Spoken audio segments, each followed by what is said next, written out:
অবশেষে নামলো স্বস্তির বৃষ্টি। তপ্ত হয়ে ওঠা প্রকৃতি কিছুটা শীতল হলো বৈশাখের মুষলধারে বৃষ্টিতে। কয়েক সপ্তাহব্যাপী চলা তীব্র দাবদাহের পর বৃষ্টিতে সজীব হলো প্রাণ প্রকৃতি।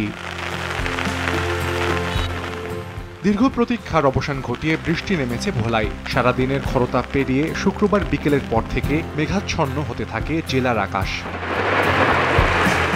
মেঘের গর্জনের সঙ্গে ঝোড়ো বাতাস। সন্ধ্যার কিছু আগে আকাশ ভেঙে নামে বহুকাঙ্ক্ষিত বৃষ্টি। তবে বজ্রপাতের কারণে অনেকটা যানবাহন শূন্য হয়ে পড়ে সড়ক। প্রায় আধা ঘন্টার বৃষ্টি তাপমাত্রা কমিয়ে আনায় অনেকটা স্বস্তি ফিরে আসে জনজীবন ও প্রাণীকুলে।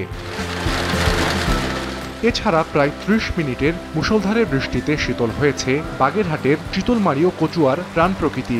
এছাড়া প্রায় ১৫ মিনিটের এক পশলা বৃষ্টিতে খানিকটা স্বস্তি এসেছে পিরোজপুরের জনজীবনে। খুব ঠান্ডা হয়েছে, এখন অনেক অসহায় ছিলাম। পানি দরকার, খুব দরকার, খুব দরকার। খুব সুন্দর বৃষ্টিটা হয়েছে।